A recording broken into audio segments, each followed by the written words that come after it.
요한복음 4장 1절에서부터 10절까지 함께 봉독하겠습니다. 예수께서 제자를 삼고 세례를 베푸시는 것이 요한보다 많다는 말을 바리새인들이 들은 줄을 주께서 아신지라. 예수께서 친히 세례를 베푸신 것이 아니요 제자들이 베푼 것이라. 유대를 떠나사 다시 갈릴리로 가실새 사마리아를 통과하여야 하겠는지라. 사마리아에 있는 수가라는 동네에 이르시니 야곱이 그 아들 요셉에게 준 땅에 가깝고 거기 또 야곱이 우물이 있더라. 예수께서 길 가시다가 피곤하여 우물 곁에 그대로 앉으시니 때가 6시쯤 되었더라. 사마리아 여자 한 사람이 물을 기르러 왔음에 예수께서 물을 좀 달라 하시니 이는 제자들이 먹을 것을 사러 그 동네에 들어갔음이로라. 사마리아 여자가 이르되 당신은 유대인으로서 어찌하여 사마리아 여자인 나에게 물을 달라 하나이까 하니 이는 유대인이 사마리아인과 상종하지 아니함이로라. 예수께서 대답하여 이르시되 내가 만일 하나님의 선물과 또 내게 물 좀 달라 하는 이가 누구인 줄 알았더라면 내가 그에게 구하였을 것이요 그가 생수를 내게 주었으리라. 아멘. 우리 인사하겠습니다. 오직 예수님 여호와께로 돌아갑시다. 네, 우리가 일생을 통하여서 우리가 조심하고 또 조심해야 될 것은 항상 우리는 하나님 품 안에 살아가야 된다는 것입니다. 하나님의 품을 벗어나서 내 마음과 내 고집대로 살아가게 되면 실패하기가 너무 쉽다라고 하는 것입니다. 교회의 목사가 되는 것도 중요하죠. 또 교회 장로, 권사, 집사가 되는 것도 중요합니다. 그러나 그보다 더 중요한 것은 날마다 주님의 품 안에 안겨서 주님 뜻 가운데 하루하루를 행복하게 살아가는 것이 더 중요하다라고 하는 것입니다. 오늘 많은 그리스도인들이 있습니다만 그리스도인들 중에 주님과 무관하게 살아가는 사람들이 너무 많이 있습니다. 이름은 문의는 그리스도인이지만 실제 생활은 자기가 왕되어서 자기 마음대로 살아가는 그런 경우들이 허다합니다. 우리 명심해야 될 것입니다. 바로 예수님께서 이 땅에 오신 것은 하나님의 품을 따라 우리 인간들을 하나님 품으로 인도하기 원하여서 에덴 동산에서 주님과 함께 천국의 삶을 누리게 하기 위해서 예수님께서 이 땅에 오셨고 그리고 우리를 위하여 십자가에 죽으셨고 그리고 부활 승천하셨습니다.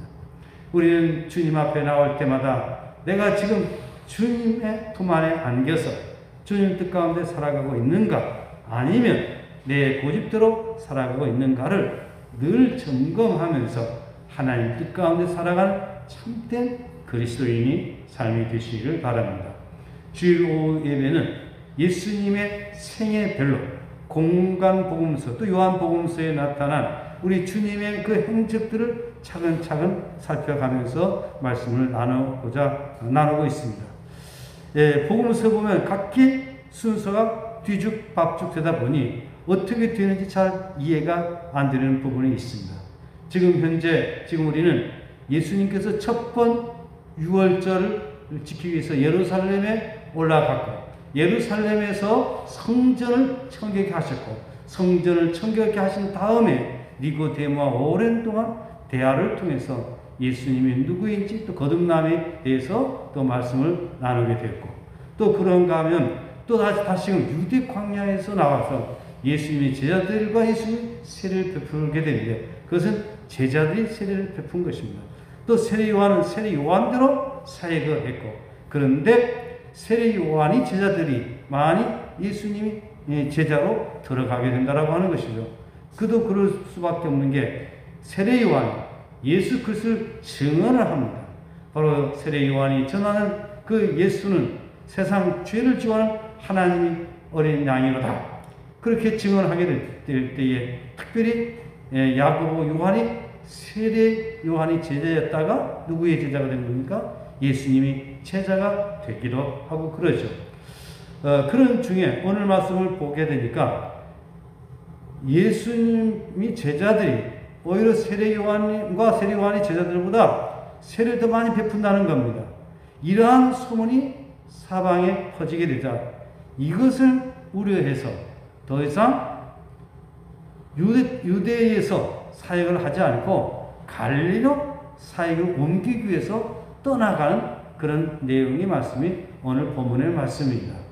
앞전에 지난 주간에 갈릴리에서 있었던 이런저런 이야기들을 제가 드렸는데 바로 다시금 갈릴리에서 유대에서 갈릴리로 가고 있는 그 여정을 보게 되는데 여러분 꼭 집에 가서 지도를 한번 보시기 바랍니다.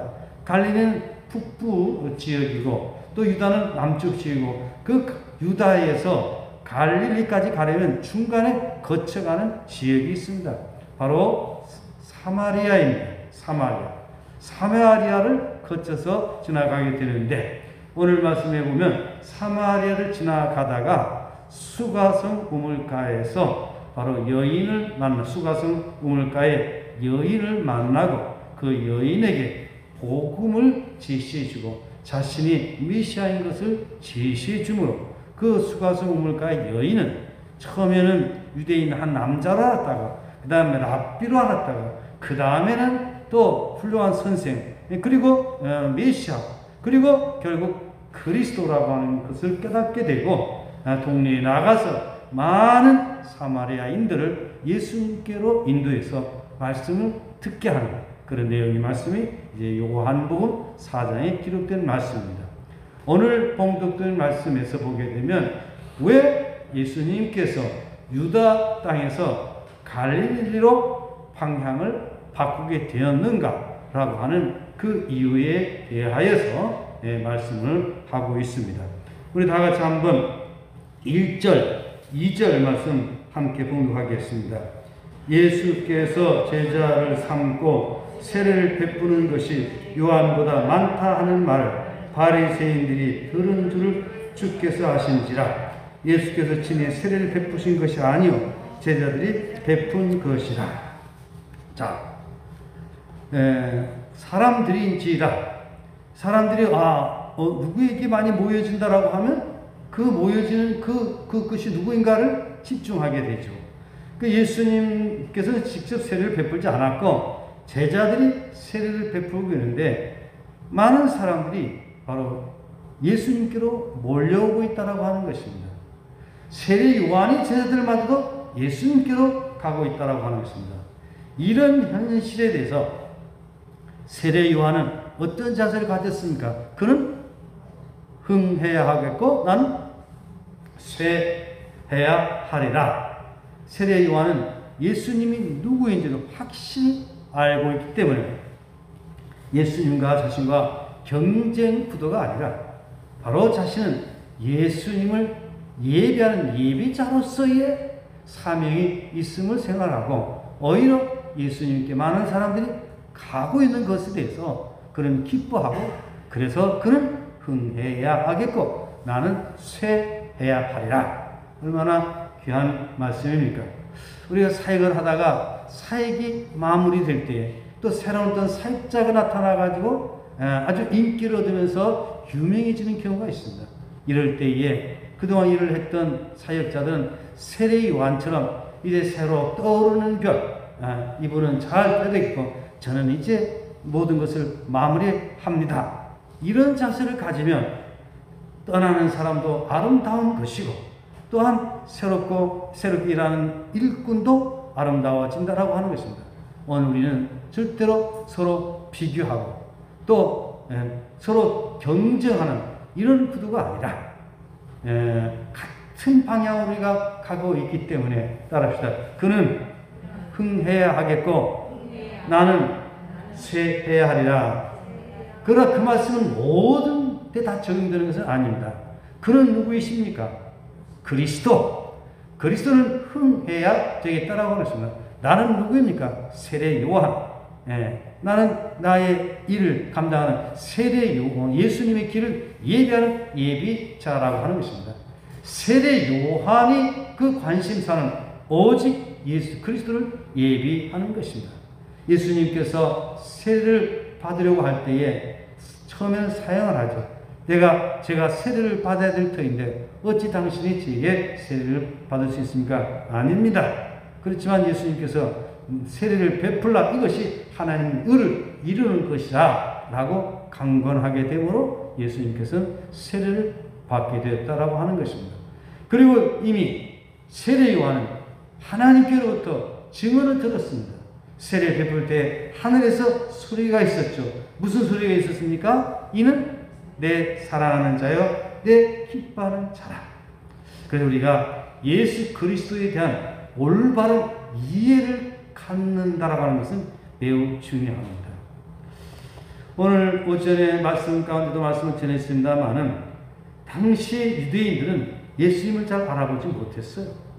특히 기성 종교인들, 대제사장, 서기관, 바리새인들, 성경 안다라고 하는 그런 사람들이었지만 예수는 그리스도이시다, 예수는 하나님의 아들이시다, 예수는 메시아이다 라고 하는 것을 저들은 깨닫지 못한 것입니다.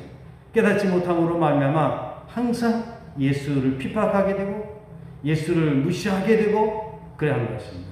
예수님이 행하시는 표적과 기사가 많이 있음에도 불구하고 예수님이 행하시는 예수님이 전하시는 메시지가 강력함에도 불구하고 당시 유대인들은 예수님을 믿지 않았다라고 하는 것이죠. 특히 고향 사람은 더욱더 그랬습니다.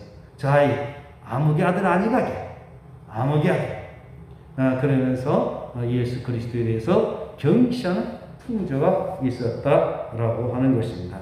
그래서 오늘 말씀을 보면 예수께서 죄를 삼고 세를 베푸는 요한보다 많다는 말을 바리새인들이 들은 줄을 주께서 아십니다. 그럼 바리새인들이 들어서 안다라고 하는 말은 무슨 말입니까? 바리새인들로 말미암아 반격이 오게 될 것이다. 거기 있게 되면 바리새인들과 더 충돌이 있게 되고, 더 충돌이 있게 되면 아직은 첫 번째 1년이기 때문에 아직은 해야 될 일이 많이 있기 때문에 그들과 필요 없는 소모전, 논쟁 가운데 쌓일 필요가 없다라고 해서 다시금 어디로요? 갈릴리로 가게 된 것입니다. 예수님은 갈릴리 어디서 자랐다고 그랬죠? 나사렛에서 자랐죠. 갈릴리는 고향이 아주 익숙한 곳이죠. 또 그 갈릴리 수도는 당시 가버나움이었습니다. 가버나움에서도 많은 활동을 하셨던 것을 볼 수가 있습니다. 그럼 바리새인들에 대해서 한번 살펴보시겠습니다. 바리새인들은 원래는 아주 좋은 훌륭한 그런 사람들입니다. 바벨론 포로 가운데에 바리새 운동이 일어났습니다. 바리새라고 하는 뜻은 분리한다는 뜻을 갖고 있습니다. 뭘 분리하는 것이냐? 속과 성을 구분하는 것입니다. 세속적인 것과 영적인 것을 구분하는 것입니다. 이 바리새인들은 부활도 믿고 영생도 믿고 영적인 그런 것을 믿는 사람들이었습니다. 사두개인들은 부활이라든지 이런 영적인 실제에 대해서 믿지 않았지만 이 바리새파 사람들은 성경에 대해서 그 누구보다도 철저하게 성경을 읽고 성경을 지키려고 했던 사람들입니다.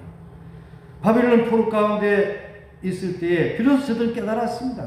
우리가 망한 것은 우리가 하나님의 말씀을 소홀히 한 까닭이다. 그래서 우리는 하나님 예배 드리는 것 예배를 제대로 드리자. 그리고 성경 말씀대로 우리는 순종하자. 그러면서 철저하게 말씀 가운데 살아가고자 한 것입니다. 그런데 세월이 흐르다 보니까 이 신앙의 본질은 없어지게 되고 그런 말씀을 가지고 남을 판단하고 정죄하고 분리하는 가운데 있게 되었다라고 하는 것이죠.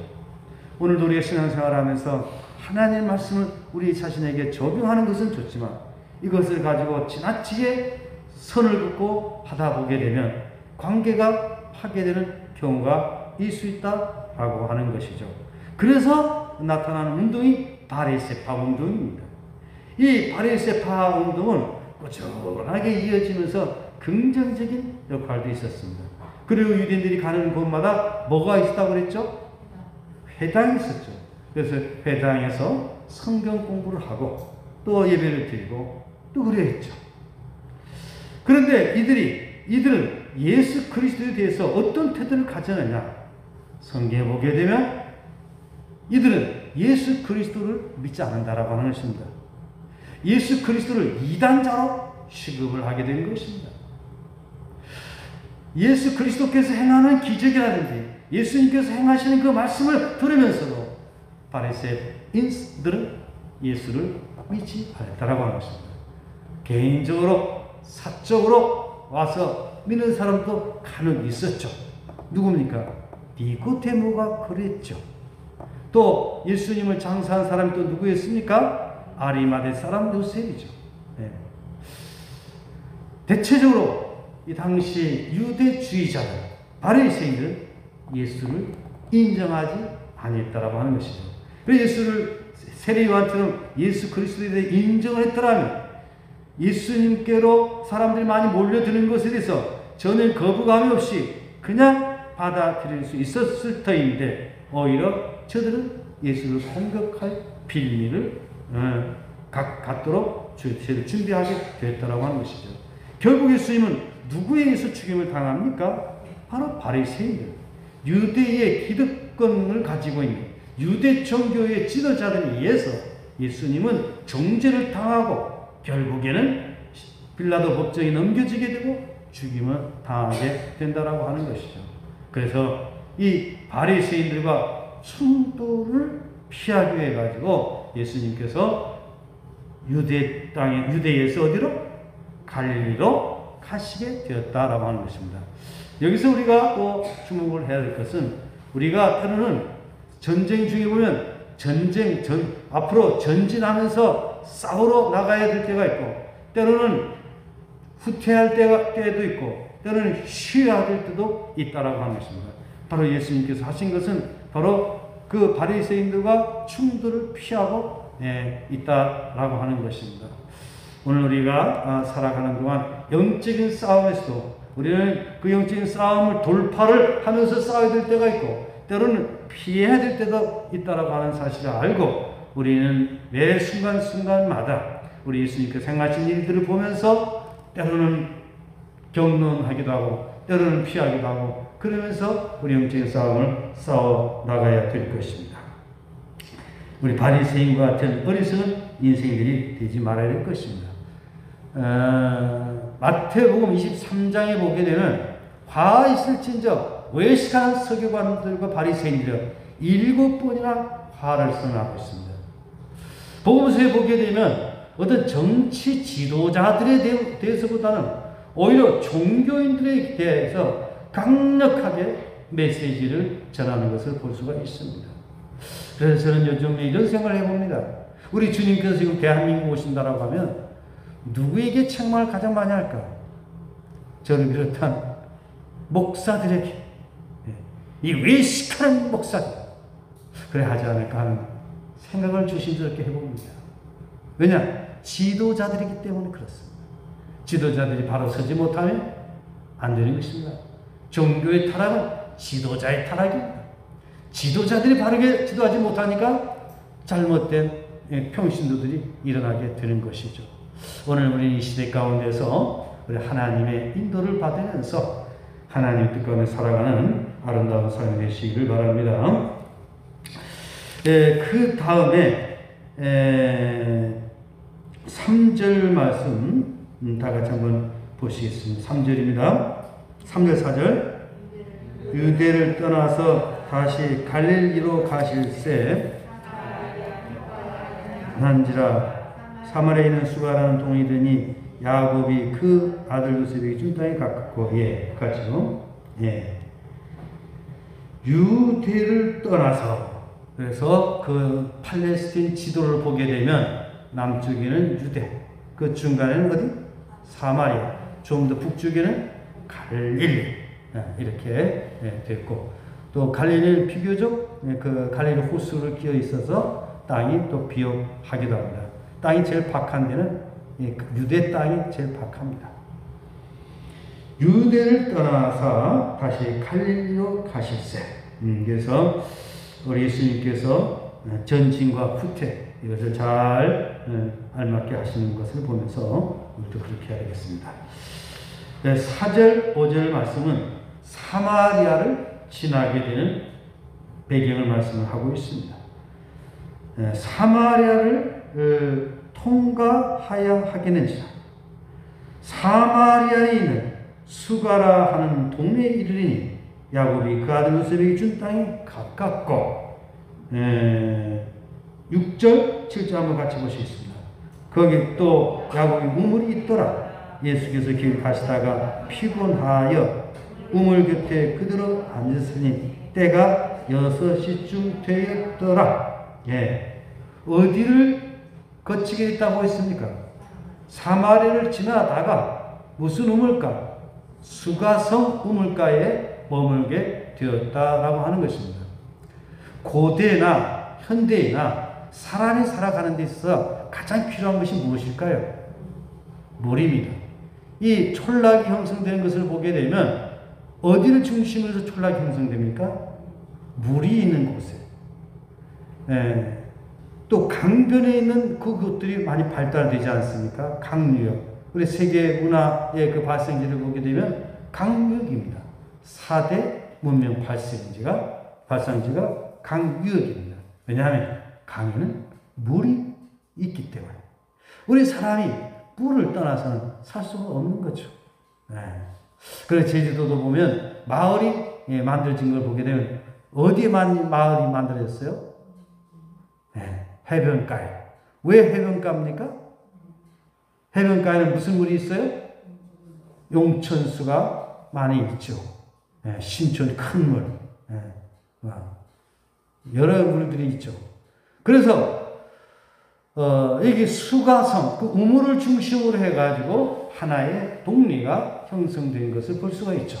물론 사람이 먼저 들어가 살면서 우물을 파기도 하고 그랬죠. 아브라함, 이삭, 야곱, 그 족장들이 살 때 보게 되면 우물을 깊이 파게 됩니다. 그래서 그 우물이 저들에게는 생명 젖줄이 되는 것이죠. 수가성의 이 우물, 이것은 그야말로 수가성 사람들에게 좋은 양식이 되는 음료가 되는 것이다 라고 하는 것입니다.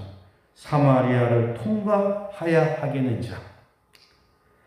사마리아에 있는 수가라는 동네에 이르시니 야곱이 그 아들 요셉에게 준 땅이 가깝고 8절 7절입니다. 6절입니다. 또 거기 또 야곱이 우물이 있더라. 예수께서 길 가시다가 피곤하여 우물 곁에 그대로 앉으시니 때가 6시쯤 되었더라. 여기 보면 예수님께서 뭐 하셨다고 그랬습니까? 피곤하셨더라. 이것은 예수님이 인성을 증명하기에 참 좋은 구절입니다. 피곤하셨다. 예수님께서도 인성을 지니신 분이기 때문에 바로 우리와 똑같이 피곤하셨다라고 하는 것입니다. 오늘 여러분들도 과로하게 되면 피곤하죠. 또 점심때쯤 되면 몸이 나른하고 가만히 앉아있으면 잠이 오고 그러죠. 피곤할 때는 저도 어렸을 때 농사도 해봤습니다만 밭에 김을 매면서도 조림할 때는 어쩔 수 없더라고요. 피곤. 그리고 제자들은 어디 갔다고요? 마을에 먹을 것을 사러 마을 안에 들어갔다라고 하는 것입니다. 그때가 시간이 몇 시였습니까? 6시쯤 되었다. 그 6시쯤이면 유대인 시간과 우리나라 시간 12시간, 6시간 차이입니다. 우리나라 시간을 하면 여기다 유대인 시간에 6을 더하면 우리나라 시간이 나옵니다. 그러면 몇 시게요? 낮 12시. 대부분 물을 길러 다닐 적에는 아침, 저녁에 밭에 가기 전에, 일하러 가기 전에, 또 밭에 가서 일하다가 들어와서 점심때는 물을 길러 많이 다니지 않습니다. 그런데 이 여인은 왜 하필 대낮에 물을 길러 왔을까? 여기에 대한 여러 가지 해석들이 많이 있습니다. 바로 이 여자는 요즘 말로 말하면 실패한 여자입니다. 실패한 여자예요. 그것도 남자가 몇 사람이나? 5번째는 지금 있는 그 사람도 내 남편이 아니다. 바로 인간관계에 실패한 겁니다. 정말 인생을 찌보면 불쌍한 인생이죠. 이 남자 저 남자 번갈아가면서 인생을 어떻게 행복하게 살아보려고 했지만 결국 실패한 이런 삶을 살아가고 있다고 하는 것이죠. 우리 주님은요, 실패한 사람, 성공한 사람 가리지 않습니다. 누구든지 찾아주시고 만나주시고 구원해 주신다라고 하는 것입니다. 지나간 날들 우리가 실패했다 할지라도 주님을 제대로 만나면 우리의 성공적인 삶을 살아갈 수 있습니다. 이 수가성물가의 여인, 한때 실패한 그런 여인이었습니다. 그러나 이 사장에서 주님과의 만남 속에서 그런 깊은 영적인 관계가 맺어지게 된다고 하는 것이죠. 우리 지나간 날 내가 실패했다고 해서 인생이 끝나는 것이 아닙니다. 지난날 내가 실패했다고 해서 그것 때문에 인생이 끝나는 것은 아닙니다. 우리 실패했다 할지라도 실패를 교훈 삼고 그것 때문에 인간이 얼마나 초라하고 부족하고 연약한 존재인가를 깨닫고 더욱더 하나님을 의지하고 하나님 뜻 가운데 나아갈 때 하나님의 은혜를 받게 되는 것입니다. 지금까지 내가 성공했다 할지라도 그 성공한 것을 자랑 삼아서 교만하게 살아가게 되면 그 사람은 오히려 실패할 가능성이 있습니다. 오히려 내가 지나간 날 실패한 그런 아픔과 그런 고통과 괴로움이 있다라고 하면 그것 때문에 내가 더 겸손해지고 더 낮아지고 주님께 엎드려진다라고 하면 그러한 실패가 오늘이 내게 성공이 될 수 있다라고 하는 것이죠. 사울의 경우를 보게 되면 그는 얼마나 잘 나갔던 인물이었습니까? 마음씨 착하지요. 인물 좋죠. 또 사무엘을 대할 때에 하나님을 대하는 심정으로 겸손하게 대하죠. 부모를 공경하지요. 이웃을 배려하지요. 자기를 비난하는 사람들에게도 너그럽게 대하죠. 그렇게 훌륭한 사람이었는데 그가 왕이 되고 나서 그의 마음이 변하기 시작했다고 하는 것이죠. 그런 거로 우리 지나간 날 내가 잘 나갔다라고 해서 그것이 교만한데 사용되면 안 되겠고 내가 지난 날 실패했다라고 해가지고 그것 때문에 내가 인생을 포기해서는 안 된다라고 하는 것입니다. 지난 날 내가 힘들고 어려운 세월이 있다 할지라도 우리 주님 손 꼭 붙들고 오직 주님 의지하면 주님의 은혜가 더욱더 크게 임하게 될 줄 믿습니다. 저는요, 나이가 들면 들수록 더 깨달아지는 것이 인간은 참 부족하다. 나는 참 부족한 것이 많다. 난 실수가 많은 사람이다. 그런 생각이 늘 들어지는 거예요. 그러면서 주님밖에 없다. 주님께서 나를 붙들어 주시지 않으면 나는 정말 아무것도 할 수 없다. 요한복음 15장 말씀. 나를 떠나서 너희가 아무것도 할 수 없다. 나는 포도나무여 너희는 가지니 저가 내 안에 내가 그 안에 있으면 이 사람 많은 열매를 맺나니 나를 떠나서 너희가 아무것도 할 수 없습니다. 그 말씀이 더 절실하게 느껴지는 것입니다. 오직 예수님밖에 없습니다. 오직 주님 붙드시기를 바랍니다. 네, 다시 성경으로 돌아갑니다. 사마리아 여자 한 사람이 물을 기르러 왔으며 예수께서 물을 좀 달라 하시니 실패한 그 여인이 있지만 예수님께서 그를 만나 주신다고 하는 거죠. 8절 다 같이 보시겠습니다. 시작. 이는 제 아들이 먹을 것을 사러 그 동네에 들어갔으니라. 바로 수가성물가에 예수님과 여기 한 여인이 둘이 서로 맞대어 있는 것입니다. 예수님께서는 그 여인에게 물 좀 달라 이렇게 말씀을 했다라고 하는 것입니다. 그런데 물 좀 달라고 했더니 여기에 대한 그 사마리아 여인의 답변을 보게 되면 어떤 답변하고 있습니까? 9절입니다. 다 같이 시작. 사마리아 여자가 이르되 당신은 유대인으로서 어찌하여 사마리아 여자인 나에게 물을 달라 하나이까 하니 이는 유대인이 사마리아인과 상종하지 아니함이더라. 이 말씀을 보게 되면 유대인과 사마리아인은 서로 뭐하지 못하고 있다? 상종하지 않는다는 거죠. 이 여인은 예수님을 볼 때에 어디 남자라고 인정한 것입니까? 유대인이 남자로 인정한 겁니다. 유대인들은 자기들은 순수 혈통이라고 여겼고, 그리고 갈릴리 사람들이나 사마리아 사람을 사람 취급하지 않았습니다. 특별히 사마리아인들에서는 더욱더 그랬습니다.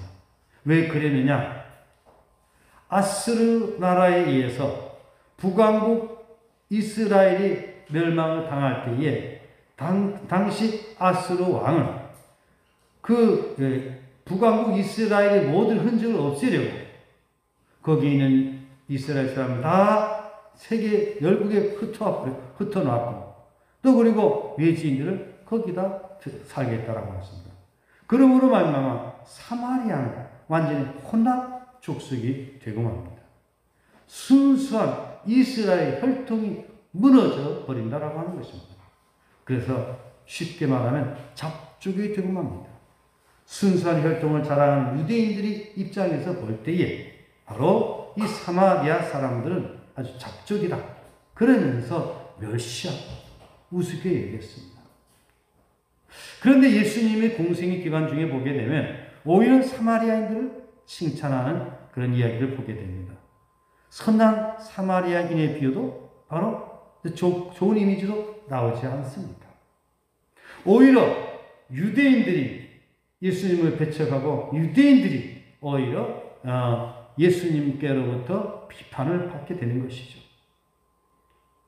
오늘 우리가 살아가는 동안 이런 편견, 지방 간의 편견, 이런 것들을 우리는 없애야 되는 것입니다. 오늘 우리가 성도들 간에 보게 되면 오랫동안 관습이 해가지고 서로 담을 쌓고 살아가는 경우가 있어요. 한경면에 가게 되면 고산하고 신창, 그런 원수가 없어요. 원수. 그래서 동네에서 청년들이 그냥 싸우기도 하고, 또 부자회 가면 어디? 김영하고, 동김에서 김영? 보면 그런 게 있어요.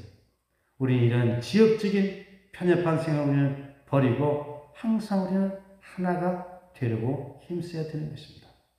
남북 관계도 그렇습니다. 우리 북한은 어떻게 되냐? 3대 세습 정권은 구분이 되어야 됩니다. 왜냐하면 3대 세습 정권은 이 민족에게 크게 악을 행한 악한 자들입니다. 6.25 전쟁을 일으켰고 수많은 동족들을 죽였고 지금도 그들은 핵을 무장해가지고 전 세계의 긴장을 초래하고 있습니다. 그런 2,500만 동포들은 세상 돌아가는 알지 못한 채 억압을 당하고 착취를 당하고 있다고 하는 것입니다. 우리는 그들에 대해서는 우리는 따뜻한 마음 가지고 사랑하고 하나가 되려고 해야 되겠지만 3대 세습 정권, 핵을 무장한 저들에 대해서는 구분해서 핵을 없애도록 하고 저들 하여금 철저하게 두 손 들고 회개하도록 해야 됩니다. 그러면서 남북 통일이 이루어가야지 핵이 있는 그대로 북한 3대 세습 정권 있는 그대로 남북 통일을 이루다가 대한민국 완전히 공산화가 되는 위험성이 있습니다. 그래서 우리가 지방 간에 국가 간에 그런 벽을 허물 때 이것도 누구 안에서? 그리스도 안에서. 그래서 예수님께서는 유대인들이 그게 찾아보지도 않고 상종도 하지 않고 그럼에도 불구하고 예수님은 그 지방 간의 색을 없애고 그곳에 들어가서 여인을 만나고 있는 것이죠. 우리 주님 하늘 보좌 영광 버리신 그 자체가, 이 땅 오신 것 자체가 바로 모든 한계를 뚫고 오신 것 아니겠습니까? 그러므로 우리 그리스도인들이 삶의 태도는 항상 우리는 사회 동포주의 개념을 가지고 모든 사람과 더불어서 평화를 누리면서 살아가도록 해야 된다라고 하는 것이죠. 또 때로는 집안 간에 보면 원수들이 있어요. 김씨 집안하고 이씨 집안. 그래서 오랫동안 그것이 쌓이는 경우가 있는데 이런 모든 것들을 풀고 살아가도록 노력할 필요가 있다. 이것입니다. 그 다음에 9절 말씀, 10절 말씀 한번 같이 보시겠습니다. 예수께서 대답하여 이르시되 네가 만일 하나님의 선물과 또 내게 물 좀 달라 하는 이가 누군지 알았더라면 내가 그에게 구하였을 것이요 그가 생수를 내게 주었으리라.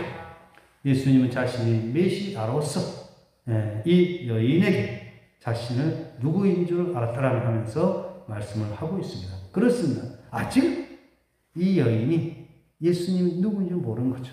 단지 유대인의 한 남자로 알고 있는 정도였죠. 예수님을 제대로 알았다면 영원한 생명을 구했겠죠. 그러나 지금은 전혀 모르는 상태이지만 예수님과 대화 중에서 점차 예수 그리스도에 대해서 알아간다는 것입니다. 랍비, 그 다음에 선지자, 그리고 메시아, 이렇게 진전이 되어가는 과정을 보게 되는데 그 말씀은 다음 주 오후에 말씀을 드리고자 합니다. 오늘 말씀 내용은 예수님께서 어디를 떠나서 유대 땅을 떠나서 어디로?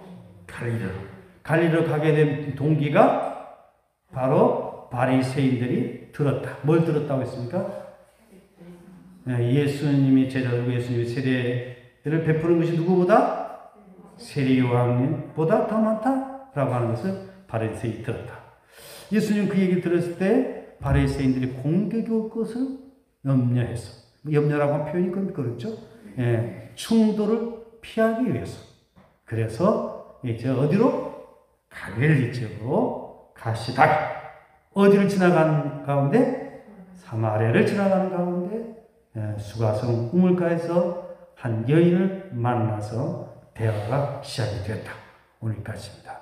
다음 주에는 무슨 대화가 오고 가는지, 그 여인은 어떻게 점차 신앙이 성숙하고 있는지, 이걸 다음 주에 함께 나누도록 하겠습니다. 우리 기도하겠습니다. 하나님 아버지, 우리가 이 세상 살아가는 동안에 진리 되신 예수 그리스도를 만나고 그의 인도를 받고 그와 함께 살아가는 것이 얼마나 행복한 삶인가를 깨닫게 해주시니 감사합니다. 우리가 예수를 믿는다라고 하지만 자기의 고집에 사로잡혀서 하나님의 영광을 가리고 오로지 자기 유익만을 추구하며 살아갈 때가 얼마나 많은지 모릅니다. 저희들 우리 인간의 부족함을 깨닫고 날마다 주님의 도우심 가운데 주님의 인도 가운데 살아가는 아름다운 삶이 되도록 인도하여 주시옵소서. 우리 신천교회 이 코로나19 환경으로 인해서 이렇게 예배를 소홀히 하는 이런 가운데 있습니다. 참 이 종의 복원대도 안타까운 일일진데 우리 주님 어떻게 보시겠습니까? 정말 이럴 때일수록 우리 모두가 예배 드리는 일에 힘써 나가게 하여 주시옵소서. 하나님께서는 예배하는 자를 찾으신다고 했는데 우리 예배자로 살아가게 하여 주시옵소서. 또한 내일 아침부터 다시 부활신앙이라고 하는 대주제를 가지고 새벽에 은혜의 말씀을 나누고자 하오니 우리 주님께서 새벽 미명에도 복을 주시옵소서. 특별히 김광입 사의 몸이 연약한 가운데 있사오니 우리 주님 강건케 하여 주시옵소서. 그 외의 병 중에 신음하는 이들이 있습니다. 주님 한 영혼의 생명 강건케 하여 주시옵소서. 병원에 입원 중에 있는 박이경 우리 교사, 주님 속히 치료하여 주시기를 원합니다. 또한 이은희 보육교사, 이제 오늘 내일 서울 상경하게 됩니다. 주님 도우시고 인도하여 주시옵소서. 예수님의 이름으로 기도드리옵나이다. 아멘. 하늘에 계신 우리 아버지, 아버지 이름을 거룩하게 하시며 아버지 나라가 오게 하시며 아버지 뜻이 하늘에서와 같이 땅에서도 이루어지게 하소서.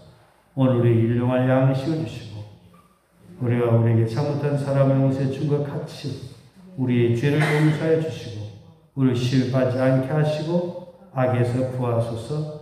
나라와 권능과 영광이 영원히 아버지 것입니다. 아멘.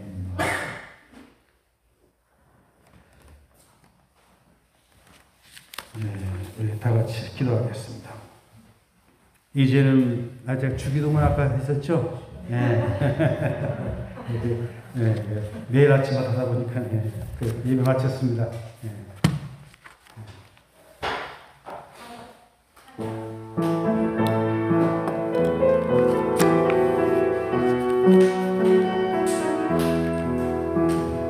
사막에서 용서드리라 제주의 모집 비어 향해 내리라 주님이 다스리는 화목한 노래여 조금이 나도 내리라 성도들이 서로 사랑하고 화목하게 살아가며 참 사랑과 기쁨이 넘치는 세계 열어내리라 세계 열어내리라. 우리 교회는 생명사진의 주님 제자된 교회입니다.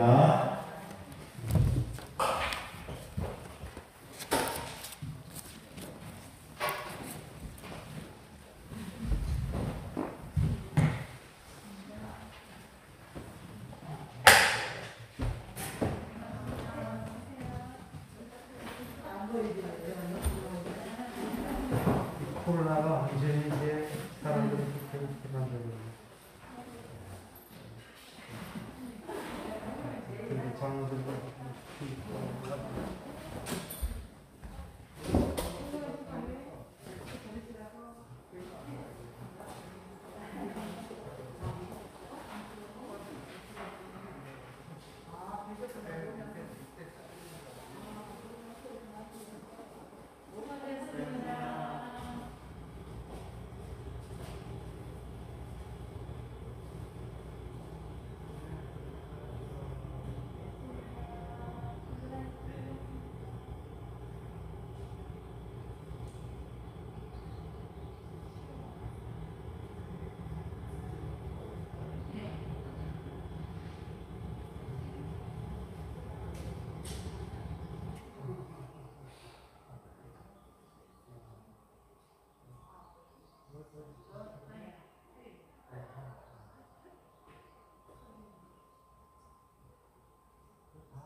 몸을 잘 드시네.